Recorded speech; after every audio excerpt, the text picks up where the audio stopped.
sendiri Al-Wakil membincangkan kenapa Qabil itu merasakan diri dia sendiri. Nombor satu, dia rasa dia itu benih syurga, adik dia benih bumi.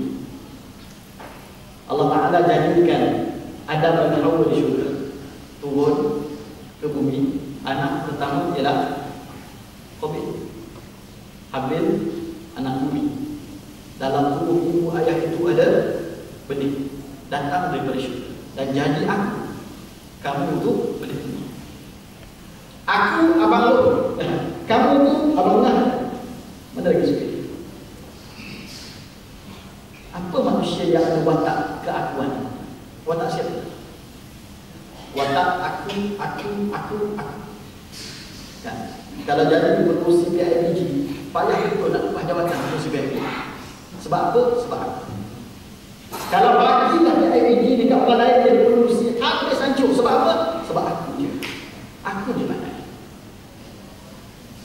Watak siapa? Iblis. Watak Iblis. Itulah makhluk yang Allah Ta'ala humban keluar daripada syurga. Kenapa? Sebab aku. Sebab rasa aku mulia. Khalaqtani min nar wa khalaqtahu min tin. Ana khairun minhu khalaqtani min nar wa khalaqtahu min tin. Ya Tuhan, aku ini lebih baik daripada dia. Kamu ciptakan aku daripada api. Kamu ciptakan dia daripada merasakan diri yang lebih baik daripada orang lain. Itulah sepanjang zaman. Watak yang ada pada watak manusia tidak bertakwa kepada Allah. Berlapis. Jangan sampai peringkat kita rasa kita lebih baik daripada orang lain. Orang beriman Allah Ta'ala sebut dalam Al-Quran, wa ibadur rahman yamshuna 'alal ardi hawla. Oh, hamba-hamba Ar-Rahman, hamba Tuhan ini, dia berjalan di atas muka bumi ini dalam keadaan dia merendah diri. Dia mengambil jawatan, dia mengambil amanah itu sebagai taklif. Dia tidak mengambil itu sebagai tashrif. Dia tidak mengambil amanah-amanah itu sebagai suatu penghormatan, tetapi dia mengambil amanah itu sebagai suatu tanggungjawab yang diberikan oleh Allah Subhanahu wa Ta'ala. Jadi taklif. Jadi ini namanya dimimpi asrul bifar Allah Subhanahu wa Ta'ala. Apa yang dibuat disambung terus ke akhirat. Dia duduk atas dunia sebagai pemimpin pun dia tahu. Akhir sekali dia akan persoalkan oleh Allah Subhanahu wa Ta'ala di negeri akhirat. Jadi bila dia tahu macam cara dia mengurus adalah cara mengurus sebagai hamba Allah Subhanahu wa Ta'ala. Itu tuan-tuan sekalian, Nabi SAW macam, bukankah kita tak boleh langsung minta jawatan hadis? Kamu menawarkan diri itu dipilih hadis. Dalam Quran sendiri Allah Ta'ala cerita tentang Nabi Yusuf AS. Yusuf AS dalam Al-Quran Al-Karim sebut kepada menteri pemimpin negara Mesir, dia kata ij'alni ala khadainil ardi inni hafizun alimun. Yusuf kata, wahai pemimpin, lantik aku untuk menjadi penjaga khazanah bumi ini Mesir. Bagi aku jaga khazanahnya. Aku hafiz, aku amat tahu untuk menjaganya, dan aku alim. Aku adalah orang yang tahu, kata Yusuf AS. Itu dalam surah Yusuf. Kenapa? Kita tahu kisah Yusuf. Tuan-tuan bacalah. Itulah kisah terbaik pada dunia. Tak ada kisah lain lebih baik daripada kisah itu. Sebab Allah Ta'ala sendiri diklaim itu kisah terbaik.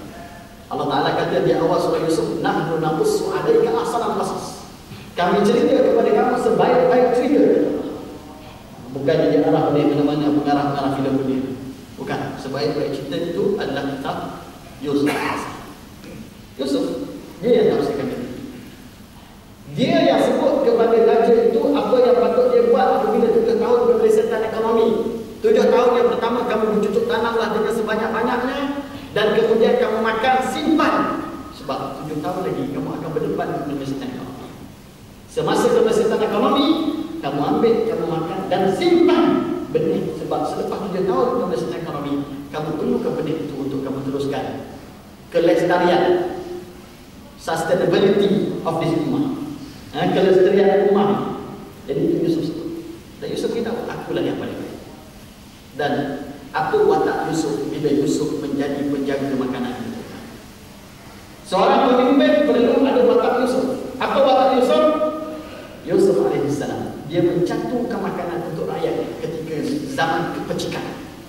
Zaman kemarau itu dicatur. Dan bila dicatur sekali untuk diri dia. Dia caturkan juga untuk diri dia. Orang tanya kepada Yusuf, kenapa kamu catur untuk diri kamu?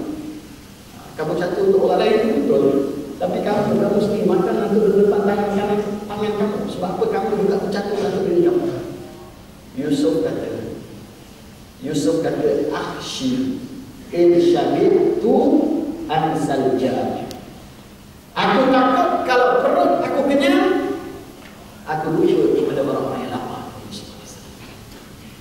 Aku takut kalau perut aku kenyang, aku lupa kepada orang yang lain. Sebab apa kadang-kadang masalah?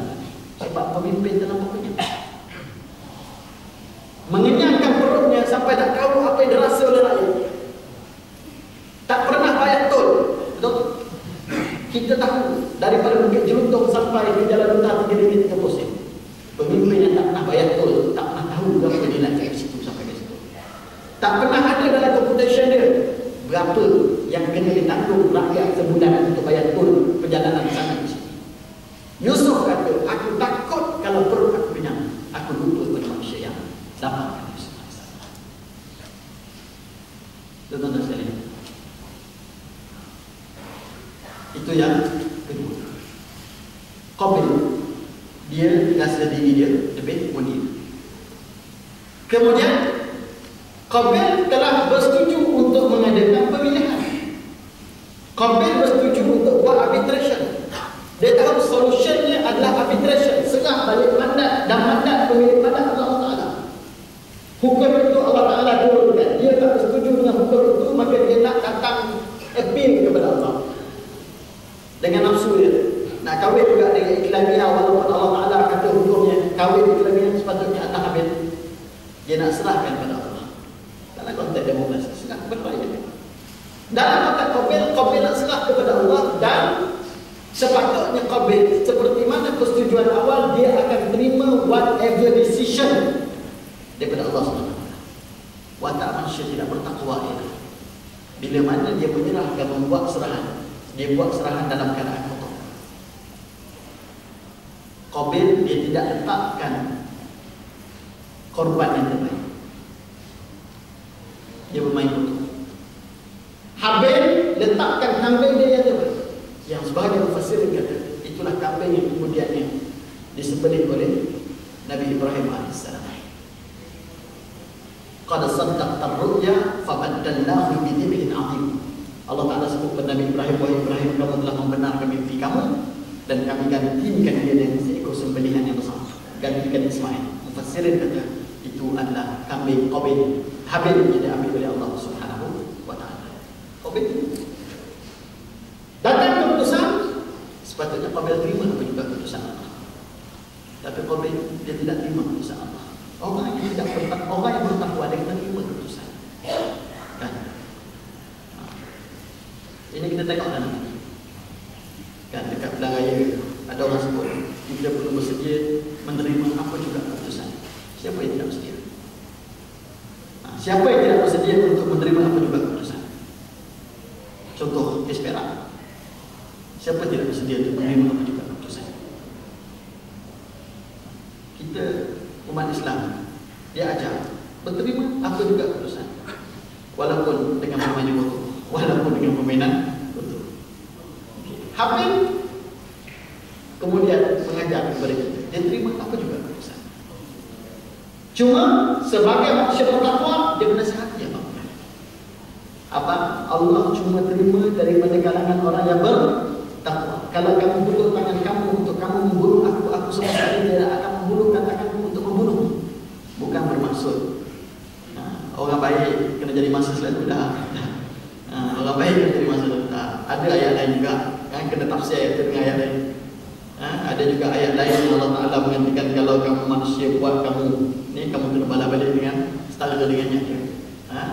Tetapi dalam konteks kisah Qabil dan Habil menasihati abang dia bertakwa. Tapi abang dia ternyata bila mana keputusan dia buat, dia tidak menerima keputusan ditentukan oleh Allah Subhanahu wa taala. Dan akhirnya membunuh adik dia, iaitu Habil. Jenayah pertama.